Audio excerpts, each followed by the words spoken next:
जय श्री हरि। भारत के असली दुश्मन कौन हैं?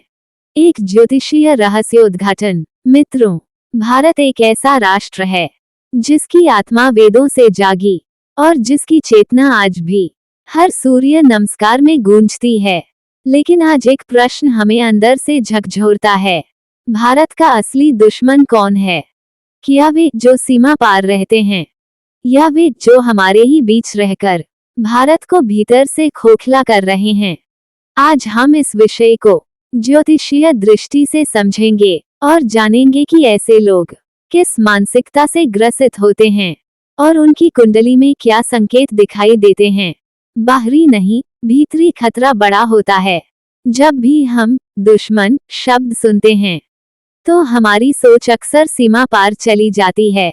लेकिन क्या आपने कभी सोचा है कि कोई देश बाहर से नहीं बल्कि भीतर से टूटता है, और यह टूटन आती है भ्रष्ट नेताओं से, रिश्वतखोर अधिकारियों से, झूठ फैलाने वाले सोशल मीडिया ट्रोल्स से, धार्मिक और जातिगत उन्माद फैलाने वालों से, और उन लोगों से जो भारत में रहकर भारत को ही कोसते हैं।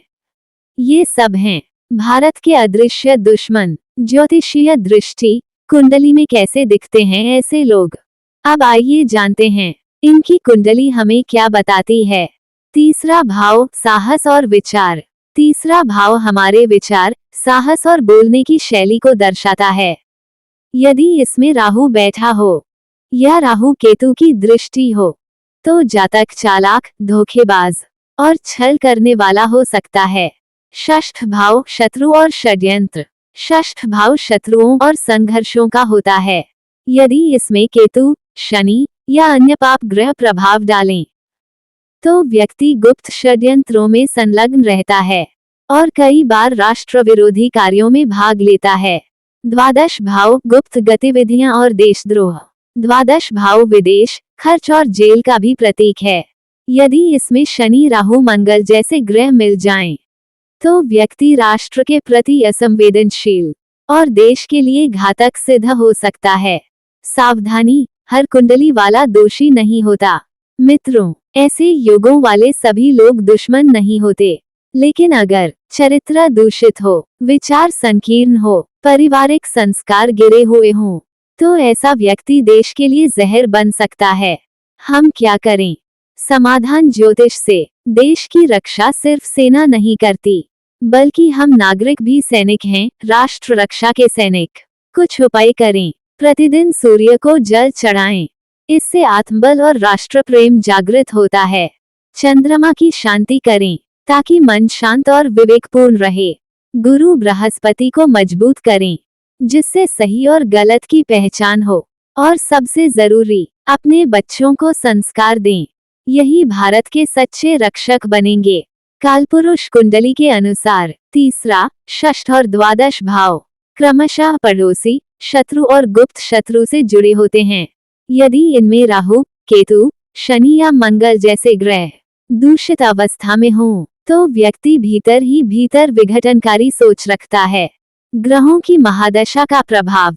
यदि किसी व्यक्ति की महादशा में राहु, शनि या केतु चल रही हो और ये ग्रह जन्म कुंडली में भी अशुभ हों, तो वह व्यक्ति भ्रमित होकर गलत दिशा में चला जाता है। उसका झुकाव कट्टरता, नफरत और राष्ट्र विरोधी विचारों की ओर हो सकता है।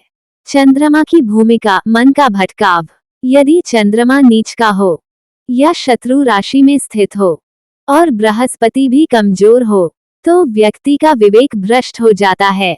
वह झूठ, भ्रम और दुष्प्रचार के जाल में फंस जाता है और तब वह सत्य से विमुख होकर राष्ट्र विरोधी मानसिकता अपना लेता है।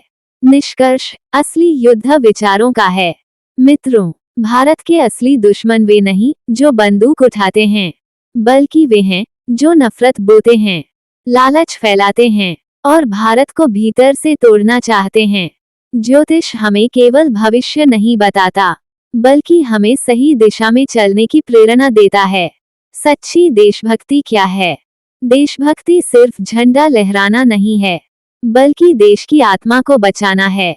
आपसे एक प्रश्न, क्या आपने कभी ऐसे किसी व्यक्ति को देखा है जो भारत में रहकर भारत का ही अपमान करता है। कृपया कमेंट करके जरूर बताएं। आप जैसे सजग नागरिक ही भारत की सांस्कृतिक रक्षा कर सकते हैं।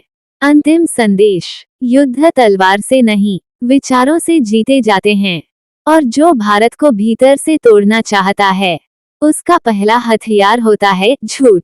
इसलिए सजग बनिए, सतर्क रहिए और संस्कारी बनाए अपने बच्चों को। भारत बचेगा तो संस्कृति बचेगी, संस्कृति बचेगी तो हम सबका भविष्य बचेगा।